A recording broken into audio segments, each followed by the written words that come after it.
call the meeting to order. Okay. All right. I'm just raring to go. That's what happens. You like it? Yeah. Never punish the problem.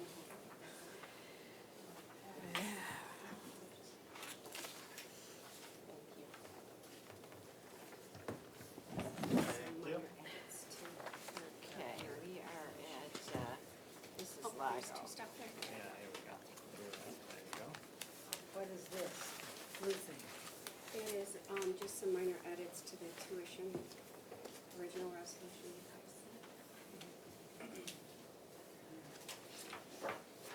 Good, because I had some questions.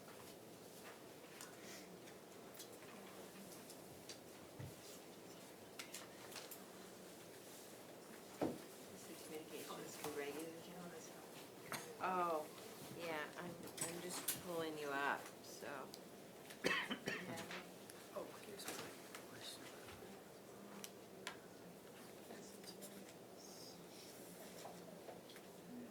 You always have to switch those. To switch it.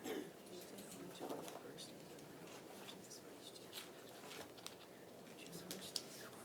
What's wrong? Because I know what I'm like. I did not get, I am just shocked.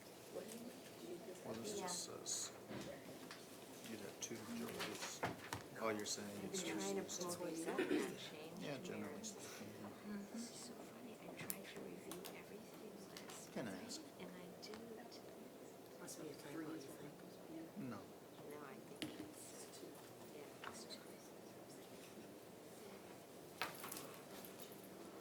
How are you?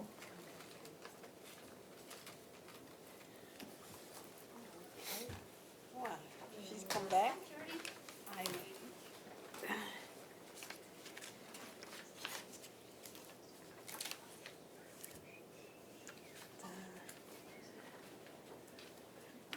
Yeah, what? I have this turbo charger at home.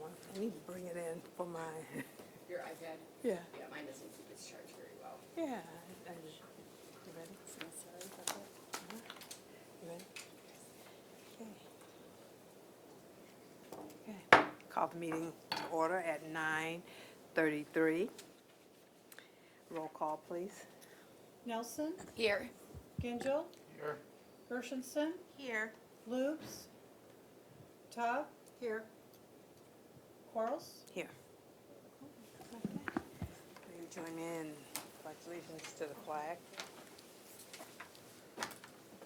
Pledge allegiance. To the flag of the United States of America and to the republic for which it stands, one nation, under God, indivisible, with liberty and justice for all.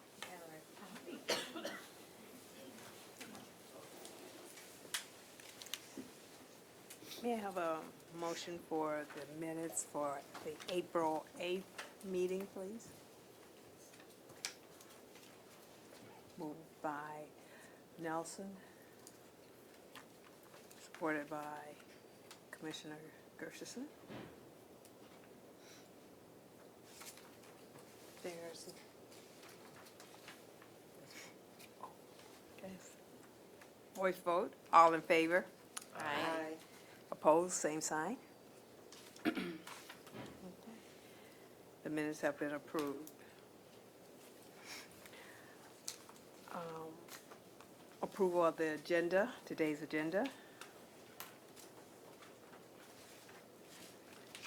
Approved by Commissioner Gershenson. Moved by, second by Commissioner Gingell. Voice vote. All in favor? Aye. Opposes, same sign. Motion carried. Is there any comments from the public?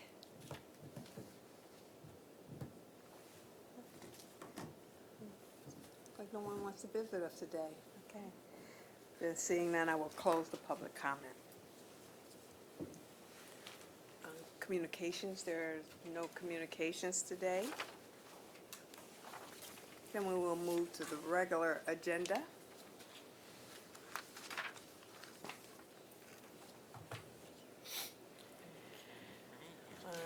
regular agenda. The first item, Human Resource Department change to Merit System Rule 2020 tuition reimbursement. We need a motion to move the amendment, moved by Commissioner Gingell and supported by Commissioner Nelson. Good morning. Morning. I'm Christine Slauson, Manager of Human Resources. This is Melva Allen, Supervisor of Training and Development. Training and administers the tuition reimbursement program. We did bring a blue copy. We made minor changes on the third whereas. We're changing it from, it said licensed by State of Michigan Proprietary School Unit. We're changing it to licensed by the state's proprietary school unit. Okay. Before we begin discussion, may I have a motion to accept the amendment? Moved by Commissioner Gersison, supported by Commissioner Nelson. So tuition reimbursement We, encourages. I need to approve the roll call to approve the amendment. Gingell, Yes. Gershenson, Yes. Loops, Yes. Todd, No, I don't know what it is and why it's there, it's been done that way. So I'd like to have an explanation before I vote. okay, I'll vote no. Nelson, Yes. Quarles, Yes. Motion carried, and bringing it up for discussion. Tuition reimbursement encourages and assists employees to improve their professional development related to their present job or probable future job at the county. Tuition reimbursement is offered to full-time eligible employees. They're reimbursed up to $1,400 per semester, a total of $4,200 per fiscal year. An employee fills out an application signed by their department at the start of the course, and once they complete, they must submit proof of payment and successful completion of the course for reimbursement. The way the merit rule is currently written, coursework eligibility is limited to programs that are certified by a state board of education and nationally accredited. We're proposing to expand the criteria to allow reimbursement for programs licensed by a state proprietary school unit. So your blue copy removed the word Michigan, so programs wouldn't be limited to only those offered by the state of Michigan, but licensed by any state. This would expand participation in tuition reimbursement, especially for our employees working in skilled trades, or for those who may be interested in future employment in a skilled trade field at the county. So we attached to the resolution proposed changes to Merit Rule 20, the current wording, the proposed wording, and then the track changes in clean revised copy of the Merit Rule. Okay. The requested to discuss is by Commissioner Gersison, followed by Commissioner Todd. But I do have one question first.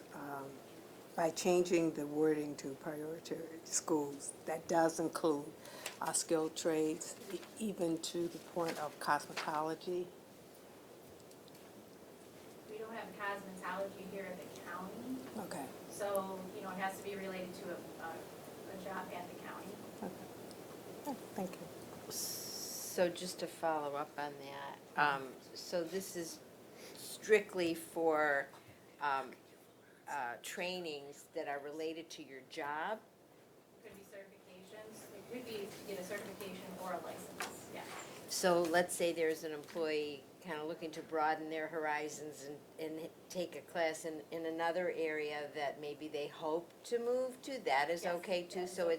it's just any department within the county? Right. And are you seeing, is the reason for this that you're seeing people that are applying and being denied for this reason?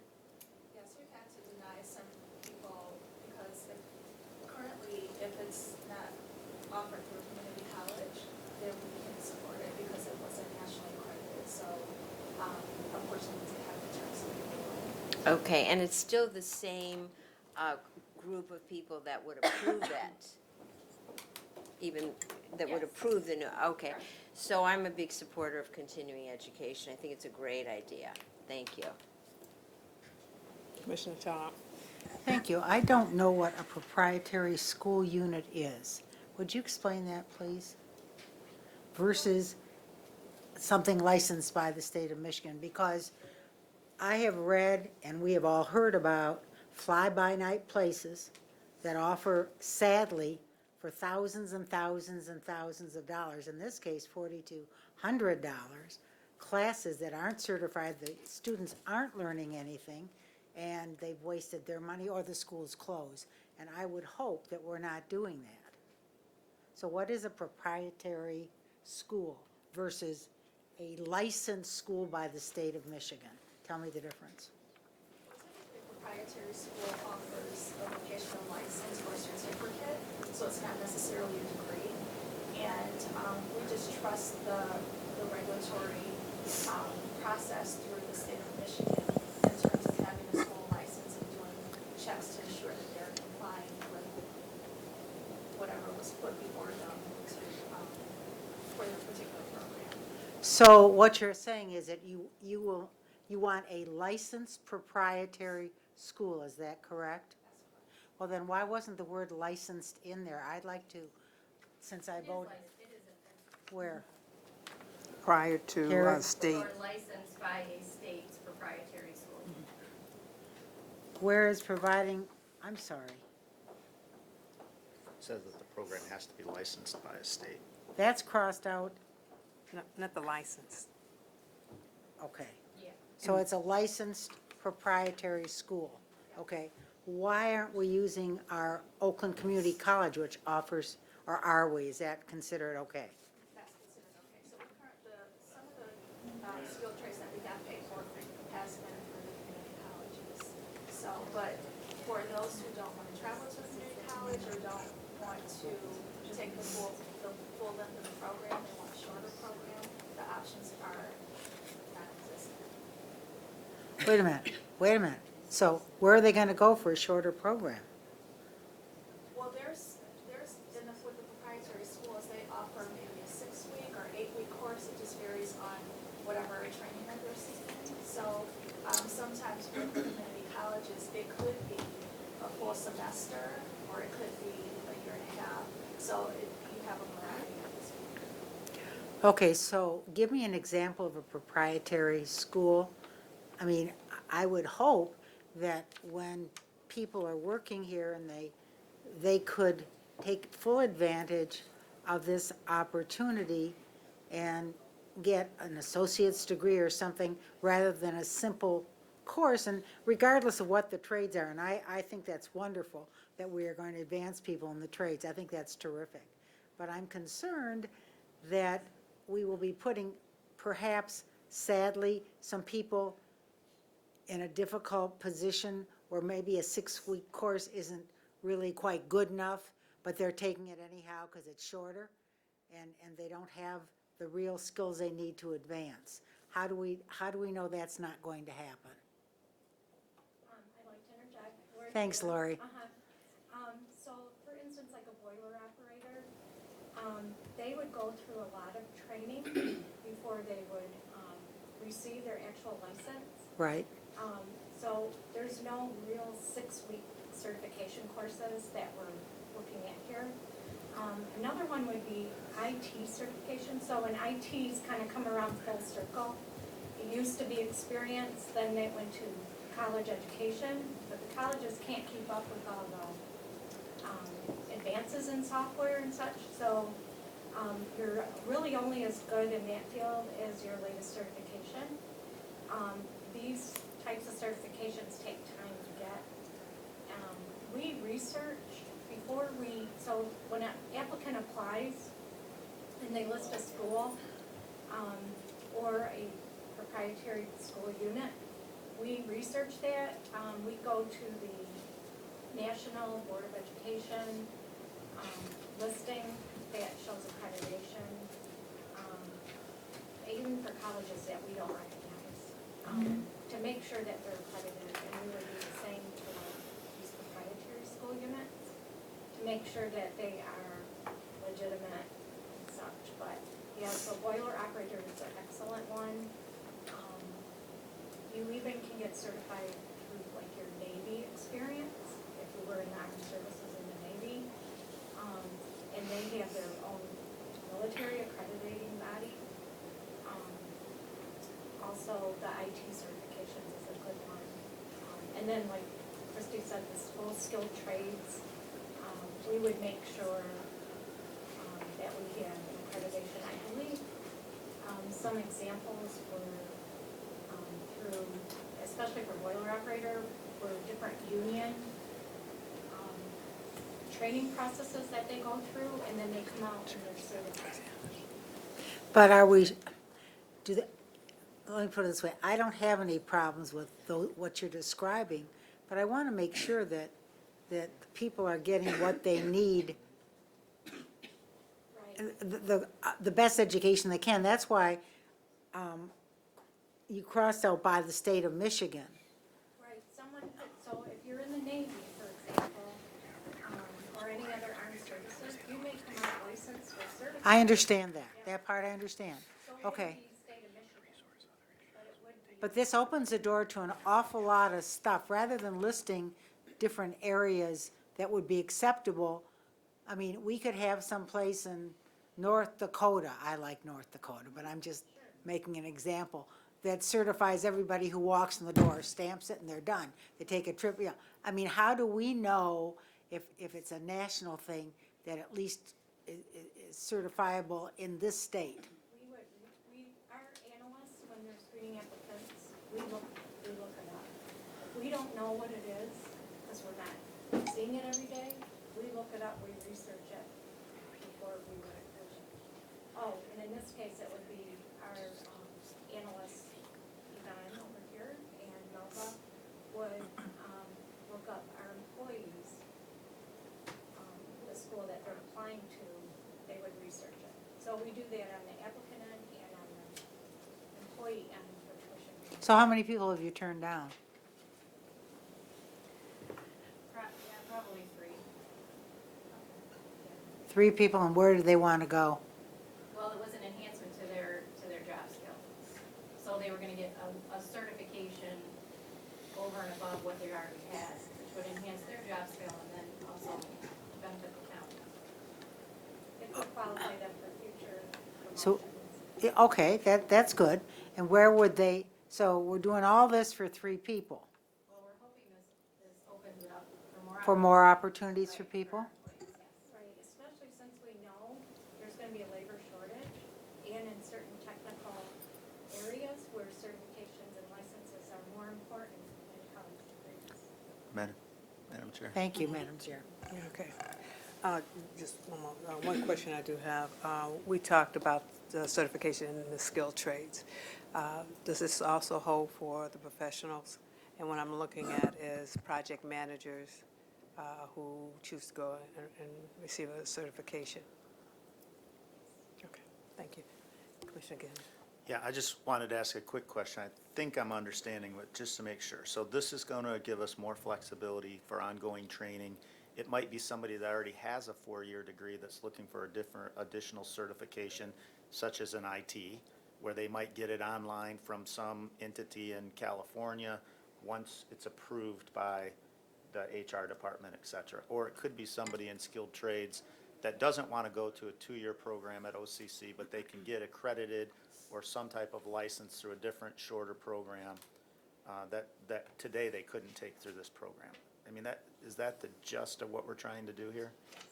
And then the next question, if I may, is that, so the processes and procedures and standards that we have in place today to approve programs that are being requested are gonna remain in place? Correct. So it never say never, but it's probably highly unlikely that we would be approving a fly-by-night university for somebody to take a class that wouldn't provide benefit. Is that a fair statement? So, I mean, I think in my mind, this is a really good thing, because you look at companies like Google, and they're moving away from even saying you gotta have a 4-year degree. What they're looking at is skills and certifications and things of that nature. So, in order to remain competitive with the private sector, you know, I think this is good. Quite frankly, $4,200 a month, really not, or a year is really not even that much. So, you know, maybe that's something we keep looking at, not today, but as we position to, you know, work through this problem we're all gonna have, which is needed capacity without resources. We also hope that this will increase our participation. I'm sorry. We're also hoping that this would increase our participation in tuition reimbursement, and as stated, give employees more options. We currently have about an average of 150 employees that take advantage of tuition reimbursement, so we're trying to put efforts in place to increase participation through a number of efforts. Commissioner Tom? I have a question. When does this kick in? From the minute they walk in the door, or do they have to be employed for a certain period of time? As soon What- as they're hired, and then they still have to be employed at the time they apply and at the time that they turn in, that they. Say that again, I'm sorry, the minute they're hired? Yes, they're eligible, and then they have to be employed at the time they place the application, and then at the time, once they pass the course and they're requesting reimbursement, they still have to be employed at that point. Okay, so conceivably, somebody could come to the county and get a job and take 2 or 3 years, 4 years, take all these courses, get a degree and leave. There's no obligation at all, is that correct, for them to stay? Right. In other words, quite There's been- often, yeah. if you're going to get an MBA and other advanced degrees, the company will pay for it, but you owe them something back. Just like in the United States Armed Forces, if your degree is paid for by the Armed Forces, then you owe them a year for every, I don't know what it is, but we don't have that here. No. There So, were discussions in the past about that, and the philosophy was an educated person in our community is better than, so we may cycle one out, but we may get someone in return, or they may come back at a later date, back to us. well, times have changed. We need to keep everybody here we can, possibly. I'll have to think about that. Commissioner Genjo? Thank you. I just want to comment on Commissioner Taub's point. Personally, I think if you're paying for somebody to go to school, it builds some inherent loyalty and obligation. Somebody whom I work paid for my graduate degree and books and everything like that, I didn't sign a contract saying I'd stay for 5 years, but at least me individually, there was like this innate loyalty for some period of time because they're paying to better you, they're investing in you. And I think that's the kind of environment we need here at the county, because at the end of the day, it's gonna be a competitive workplace. And while money does govern a lot of people's decisions, there's a lot of other things like work environment, work from home, casual dress, are they investing in me with ongoing education, et cetera, et cetera. And I know in the private sector, it's a discussion we have all the time. So I think Commissioner Taub makes a good point, but I think I would rather go the other way, which says, it's not a carrot or a stick, it's a investment, and it builds obligation on its own. Thank you. And along with that, of course, the county does have an issue with competing with the private sector. And this shows that we have another benefit with the hopes that it will attract the type of skills or talent that you're looking for. So I think it's very positive. Any further discussion? Any further on the amendment? Gershenson, Yes. Lubes, Yes. Taub, Yes. Nelson, Yes. Gingell, Yes? Quarles. Yes. Okay. Now we're back on the main motion as amended. No, that was it. That was it? The resolution as amended. Okay. Okay. Motion carries. Thank you.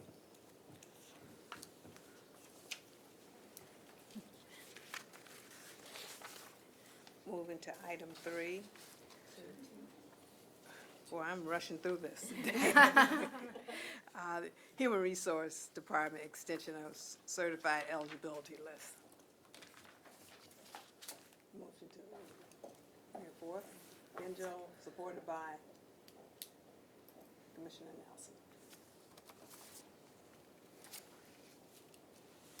Thank you.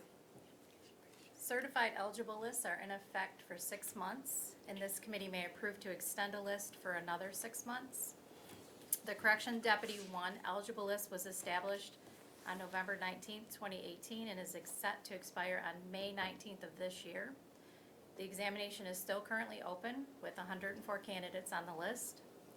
The Sheriff's Office is currently recruiting for this position and planning to fill approximately 30 positions. They hire in large groups for training purposes. New hires go through a 10 to 12-week training program. So we're recommending to extend this list out for another 6 months to expire in November of this year to allow the department to continue with their recruiting process, and they're anticipating to fill these 30 positions by July. Will others be able to apply for the position? Yes, it's still currently open, so others can still apply. Okay, Commissioner Todd. I have a question about the list, okay? I understand it kind of runs out after a year, is that correct? It runs out after 6 months, Oh. but then we can bring the list before this committee, and you can approve to extend it for another 6 months. Okay, because I never served on HR. Would that be for any group that's hiring? Or is this just for the sheriff's department? No, this could be for any department that we open a job for and we certify a list for. Okay, so as an example, nurses, sometimes they're difficult to find. Yes. And if you have a list and it's beyond 6 months, it could be extended for another 6 months or another year or what? Another 6 months. Okay. So we reach out to the department to see how they're doing on the recruiting process. If they're able to fill the positions, if they continue to need to fill positions, then we could bring it before you to extend it out. Okay, how soon would you have to do that? We typically do it at the 4 or 5 month mark of the list. Okay. And so now you have a list of people, and let's just say that time expires, okay? And you'll have to forgive me because I've never served on HR, so I don't know how it works. So the time expires for a whole group of people, but you still have a list. Do you start with that list and call people or ask them if they are still interested, or you just throw it out and ask for another list? Yeah, so once the list expires, we have to open up the job again as a brand new job, and then everybody would have to reapply. If they applied previously, they'd have to apply again. If they're interested. Do you notify them that the job? Yes, we do. We do notify them. Okay, so your name could be on the list and the job time expires. You reopen the job. Yep, we can send out letters to everybody who was on the list and say, we're reopening this position. If you're interested, you can. Why was you can 6 apply. months chosen? Just curious, out of curiosity. Rather than a year or 9 months or, I don't know. It's in the original merit rolls that were created. Okay. So in other words, to keep that job list open for a year rather than having to have you go back over and over and over it, you could, I don't know. It works well for like large positions we use countywide, such as our office assistant, our youth specialist, some of our more entry-level jobs, and of course the sheriff's office that hires in large groups in their hiring process. Takes just a little bit longer because of background checks and things. Okay, so 6 months works for that? Or It for works for everything? most jobs, other than the big jobs that we have, like office assistant, where we get maybe 500 applicants, and it's used countywide. So that list goes to, every department has an office assistant. So at any given time, there could be an opening. So it works well to extend it for that type of job. But one incumbent position that we open, say like your senior analyst board of commissioners, you're probably gonna find somebody, there'll be no need to extend that list. Okay, Because you'll hire, you'll interview and hire before that 6 months is up. So that list will be done. okay. Thank you, Lori. Yep. Thank you, Madam Chair. Okay. Commissioner Ginchel. Yeah, so just a quick question, probably a stupid question, and sometimes I give stupid answers. So I think you just answered it, but I was wondering why we even do this. It seems silly that you have to keep a list open, but you're saying it's part of the merit rules that requires this process? Is that what you Right, said? it's in the original resolution too. Oh, so it Yeah. would require a change to the merit rules if we said we're just gonna get rid of this process? Well, it would, in the resolution, if it's in the resolution, it requires a vote Yeah, I by the know. voters, yeah. That's why I'm not gonna suggest it, but I was curious of if that's what it would take. Yeah, I know what a merit rule change requires, but I was just Oh. curious why we even do this. Well, I we mean, can why- change the merit rules like we did this morning, Yeah, as long as it doesn't violate the resolution. Right. Yeah, yeah, okay, I'll leave it so, alone. yeah. I was trying to help you make it simpler, I get know. rid of these lists. We can also, I should mention, we can also supersede a list. So say the list is, say there's a job posting and it hasn't expired yet, but the job closed. So we posted a job, we got applicants, we closed the job because we thought we had a sufficient number of applicants. They interviewed and either people were no longer interested or someone turned down an offer. We can then say, well, that list is no longer valid, and we can supersede a list that's in the merit rolls and start a new position opening before the 6 months is up. We can do that too. Okay, thank you. Okay, Commissioner at the top. Thank you. So you've gone through a whole relooking at different salaries, positions, and job descriptions, and it was a 2-year deal, as I recall. Am I correct? Yeah, we're Something like still- that? Okay. Was any of this in that as well, or no? Not list extensions. Okay. All right, because if there's a necessity to do that, I think, in my personal opinion, it would, especially as you said, for some of the jobs where they hire whole bunches of people at once, lots of people have the same entry-level jobs throughout the county, I think it would behoove us, maybe, I don't know, to do an extension so that you don't have to, get 500 applications every 6 months and go over them. That to me seems like such a tedious process. I don't know. Well, Maybe it isn't. we found too, that if we let the list go to, even if we extend it to a whole year, by 9 months, it's pretty much exhausted. Departments are calling us and saying, people are no longer interested, they found other jobs. Just our office assistant is a popular position. Do you have any type of program where you can quickly get to these people by email and say, have you accepted another job, as opposed to having to go through the whole list? I mean, in other words, email them, yes, I have another job, and then they're done. Then you take them off the list automatically. Can't do that. Does that exist? Well, there's merit rules about why you can remove people from a list, and that would not be a choice. Yeah. Okay, thank you, thank you. Okay, any further discussion? Madam Clerk, call the roll, please. Lubes, Yes. Cobb, Yes. Nelson, Yes. Gingel, Yes. Gershenson. Yes. Quarles. Yes. Motion carried. Thank you.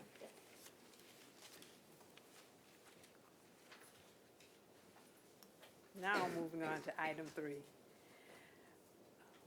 MR 19099, Board of Commissioners establishment of Oakland County's Complete Count Committee.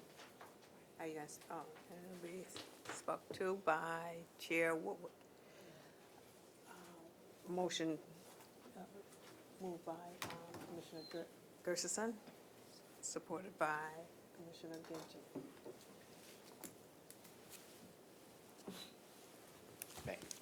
Thank you, Madam Chair. I think the resolution really speaks to itself, just to set it up. I mean, we all know that our 10-year census is on the horizon. It's pretty, it's almost alarming that in 11 months, we will be undergoing this exercise again. And we, around this table, we all know the importance of an accurate count and making certain that we count everyone in terms of not just the political redrawing of our democracy, the boundary lines of our democracy, but the federal funds, state funds, and other resources that are predicated on the actual count. And I know we've got former elected leaders on here that were the direct recipients of an accurate count, and estimates show that as high as $1,800 is lost for every person undercounted. So the whole purpose of a complete count committee, frankly, we're maybe a little bit behind schedule. A lot of communities set up their committee last year, but better late than never. To take the time to partner and coordinate with our local communities as well as the U.S. Census Bureau. It's a recommendation of the Census Bureau to set up these, to be a warehouse of information for the public education. There are some things that are going to be new with this census. One that people will be able to answer it online. And so for those who are less familiar or have access, we've got those issues to contend with. And the dollars appropriated to do the census is estimated to be lower than the past. I think it's the idea is that it'll be offset, that we'll need less support because a lot more people will do it online, but hard to count areas, hard to count communities. We're going to still need to put boots on the ground to make certain that people answer those surveys when they come out. And so the whole point of this is to pull a cross-section representing a variety of sectors together to plan together, to coordinate with the U.S. Census Bureau, like I said, coordinate with our local communities. So a lot of local communities have actually adopted their own complete count committees to identify gaps, to be boots on the ground to help support the census when it starts on April 1 of 2020, and even aid to helping recruit workers. This very tight labor market, the reality is that there is concern that we're going to struggle to find people to do the follow-up, to go, chase down the folks who didn't answer online or send it through the mail, et cetera. And so to the extent that we can help promote that, support that effort, it's in everyone's best interest that we get as accurate a count as possible, and that number gets locked in, frankly, for the next 10 years. And so that's the whole point of this, and look forward to your support. Okay. Commissioner Gingell? Thank you, Madam Chair. I just had one comment, maybe a potential amendment, but I was asked by my caucus, when you look at the composition of the committee, historically, we would have a person of the majority party being the chairperson, a person of the minority party being the vice chairperson, and then a secondary majority party member participating, so that typically it'd be 2-1. And I'm just curious if there's any objection to make that amendment on this resolution where it's laying out the committee structure about 3/4 of the way down the page. So the amendment would be that the Oakland County Commissioner Majority Party to serve as the chairperson, Oakland County Commissioner Minority Party to serve as the vice chairperson, and Oakland County Majority Party member to serve as an additional member.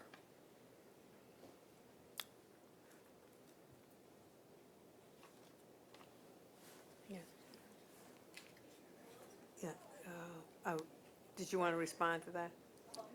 Sure. I think this should be and is a bipartisan effort, so I don't see a problem with that. I don't have an objection. Okay. It's a good idea, I was just gonna support the amendment. Okay. Support it as it's printed in the resolution? No, I was gonna support Commissioner Gingell's, yeah. Okay. Okay. So are we taking that as a friendly amendment? Are you friendly? I think so, but some people don't. It probably makes sense to vote on it as an amendment. Maybe just Madam, Yes. if possible, maybe we could just do a voice vote on it, put it on the record. Can we just restate the Yeah, amendment to be clear? Just so for the record, can you Membership isn't changing, we're just changing the party. right. Call it a typo. well, Minority party to serve as vice chair. Vice chair. right. As vice chair, okay. As So vice that's one chair. change, majority. And then the third one would read Oakland County Commissioner Majority Party to serve as member. So you want one in the reverse? Yeah. You gonna call roll? This No, needs to just- change the yes. majority, so the majority maintains a 2-to-1 ratio. Right. Okay, so the amendment that we're discussing, it would, be further resolved would read, the Oakland County Commissioner Majority Party to serve as chairperson, Oakland County Commissioner Minority Party to serve as vice chairperson, Oakland County Commissioner Majority Party to serve as member. Yes. Okay? Yes, we do roll call. Okay, roll call on the amendment. Nelson, Yes. Gingell, Yes? Gershenson, Yes. Lubes. Yes. Cobb, Yes. Quarles. Yes. Motion carried. Any further discussion? Commissioner Tom? Yes, I really want to commend the chairman, Janet Jackson, for putting this forward. I think it is very important that all of us know that every person in this county has to be counted. And the other thing I think that we have to stress to parents of college-age students, if they do not live in your home going to college, wherever they go to college, that is where they are counted. I think a lot of people don't know this. A lot of people have put down, we've got 5 people in the family, or 4 people in the family. The children go to college in Ohio, God forbid. And therefore, they are counted in Ohio. And likewise, students who live in the dorms at Oakland University, they are counted whether they live in Detroit, or they live in Toledo, or they live in Macomb County. They are our residents, and this is so important. Plus the fact that sadly, if you're not here legally, you are still to be counted. And that is so important to all the social services that we add. And I disagree with you, Mr. Chair, it can be upwards of many, many thousands of dollars. Yeah, I should have Yeah, been clear about yeah, that. 1,800 is because- like the yeah. federal component, not to mention The state. other thing is to track snowbirds, because if they are here 6 months and 1 day, they're our residents. When they come, people who leave for the winter come back to Oakland County, they still need services. We are paying for services that we don't get any federal dollars for, so I think we have to be cognizant of that as well. It's very, very crucial. And the other thing I wanted to say, that there are some communities who have not joined the census count thing, and I don't know which they are, we're about to find out, but I think it's very, very important for their own funding, if nothing else, to know how many people are there in their community. So I think we really have to push this message out. So thank you, Madam Chair. I mean, just related to that, I mean, to get the public information out there to the world, I mean, as Commissioner Todd was mentioning, the broader and bigger issue is like where you are a resident for 6 months and a day is where you'll be counted. So there's a lot of information out there, and fortunately, there's a lot of resources available out there, and we also know where we have a high likelihood of where there's an undercount, where there's a lot of rental property or a lot of turnover and those types of things, and where the Census Bureau has actually identified areas based on past performances where there's a high risk of undercount. And so we want to we want to be an active participant in that. I'm not envisioning this being that we necessarily run program, but we serve as a coordinating agency to get the information. My community form to complete count is actually where the idea spawned, is that because of our geographic size, it makes sense that we'd be able to do that as well. And they're even asking for direction and help to figure out how to bring information in. And so I'm looking forward for us to play an active role in this, and that's part of the conversation as we move forward.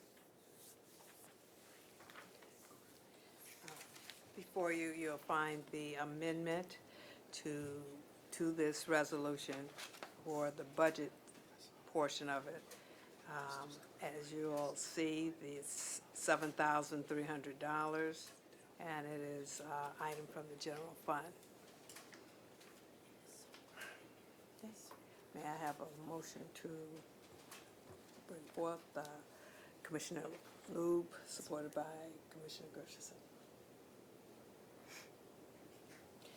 Any discussion on the amendment? I have a quick question. Sure. So this 7,300 ties to the $90 per member, per meeting, per month? I didn't do the math myself, but I'm assuming that's what this amount ties to? Yes? Yes. And then the second question is, maybe it's just a change, but so we're approving budget line item requests within this committee? Or does this still go to finance and come to us with the resolution with the fiscal note attached? Yes, Chris? I can answer that, Madam Chair. Consistent with your new board rules and the chair's, the new process that we approved at the beginning of the year, you can do the budget amendment here in committee. The smaller fiscal implication issues we do in the standing committees, liaison committees, without going to finance. Commissioner Todd? What is the dollar amount that has to go to a second committee? I believe it's $500,000. You remember, Michael? It depends on what it is, whether it's a grant or capital. Yeah, yeah, exactly. Okay, thank you, Madam Chair. Okay. Any further discussion? Moving on the amendment number 2. Please call the roll. Okay, Gingell, Yes? Gershenson, Yes. Lubes. Yes. Cobb. Okay, Nelson, Yes. Quarles. Yes. Motion carried. Yeah, motion carried. Now moving to the resolution as amended. Roll call. Cobb, Yes. Nelson, Yes. Gingell, Yes? Gershenson, Yes. Lubes, Yes. Quarles. Yes. Motion carried. Madam Chair? I don't want to open this up for discussion, but I'm just curious, we are allowed to abstain on I think we had to vote unless we were not present in the room. I thought we could pass, but I don't know about abstentions. I think so. Without a reason. Excuse me, I'm looking for Chris over there. I move around a lot.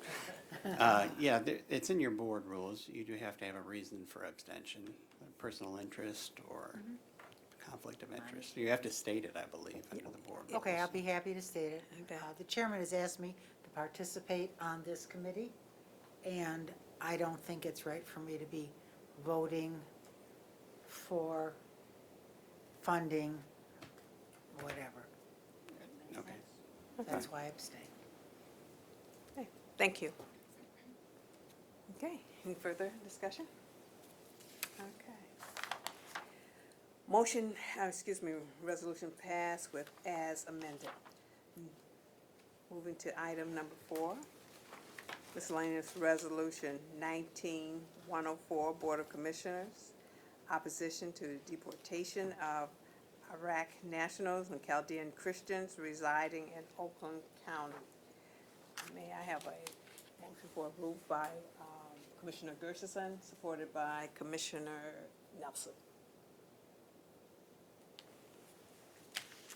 Mr. Chairman, I think it's pretty self-explanatory. I think we've got broad bipartisan support for this. Everyone here knows the presence of Iraqi nationals, particularly Chaldean Christians that are here, and due to, frankly, a immigration system that is flawed and desperate need of reform, that thousands are at risk and subject to deportation. Federal court judge, basically has stayed that. There's pending resolutions calling for basically the same action in a bipartisan way in the state. I think it's important for all of us to stand up for our residents that are here and urge your support. Discussion? No discussion, Madam Clerk, would you call the roll, please? Kirshenson, Yes. Lukes. Yes. Todd, Yes. Nelson, Yes. Kinzel, Yes. Quarles. Yes. Okay, motion passed. Thank you. Congratulations. Any other business? Sure. Briefly on the per diem issue. Mike, you wanna take it up? Sure.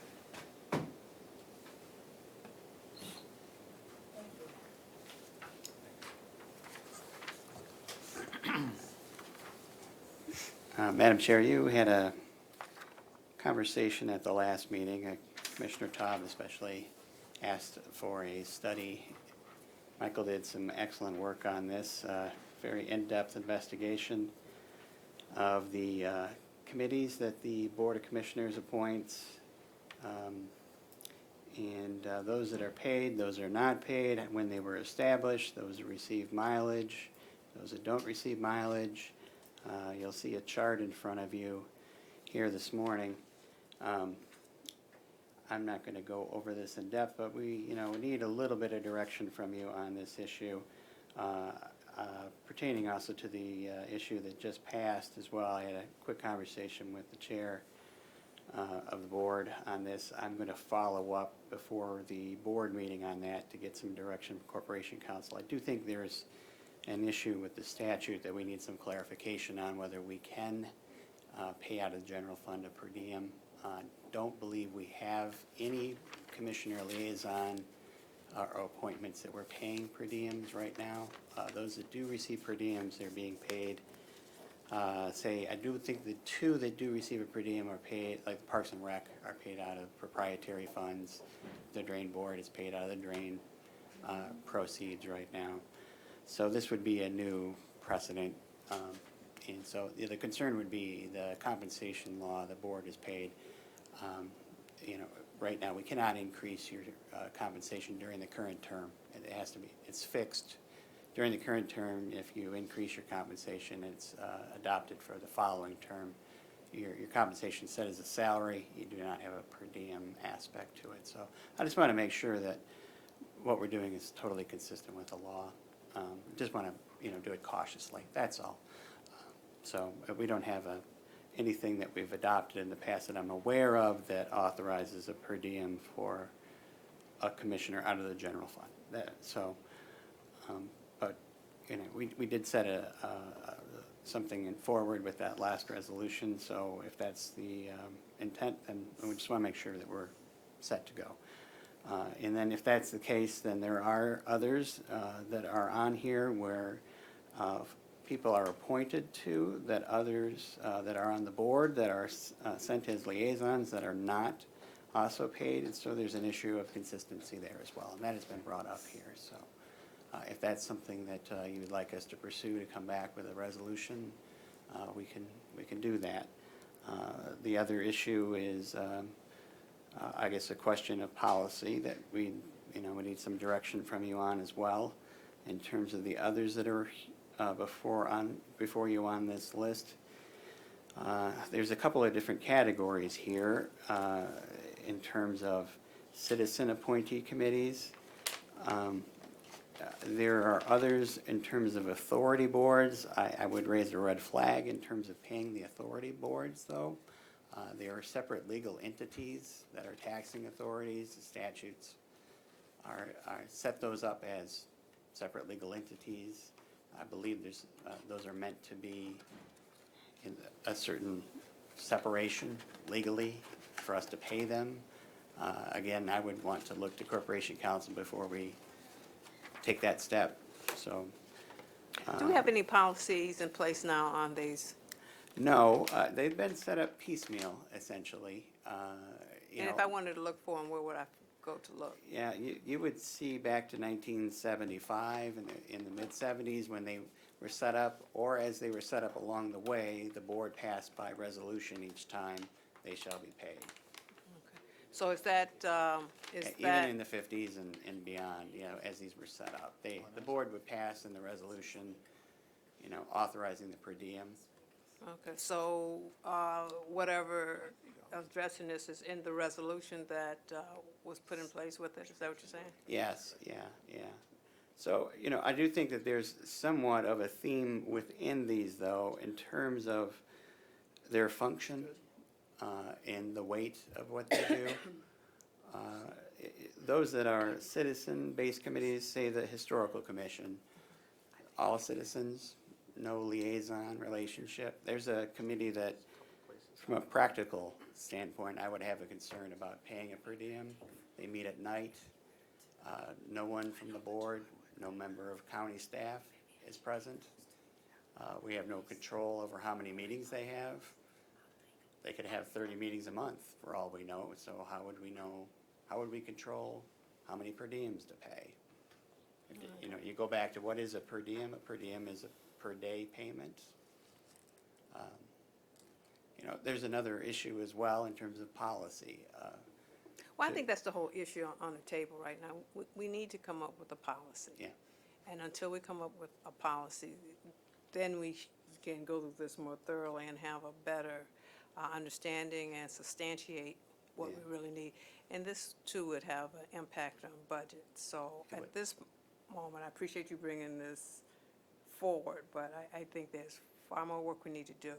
And as you said earlier, you do need more direction. And you and I can talk about Sure. that. If you'd like to, Madam Chair, if you'd like to take the lead, I guess we're looking back to you on what you'd like us to do. Okay.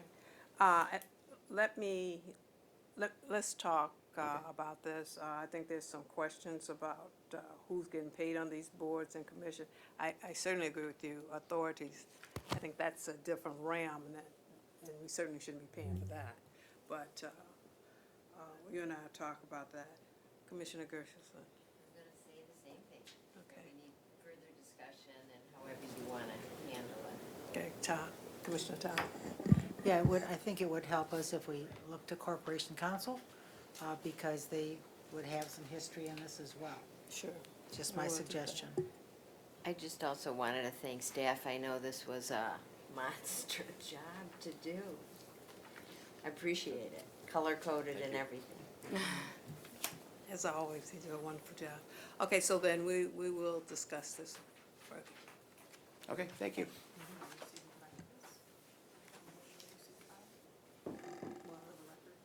Yeah, for the record, motion to receive and file Commissioner Gingell and supported by Commissioner Gershenson.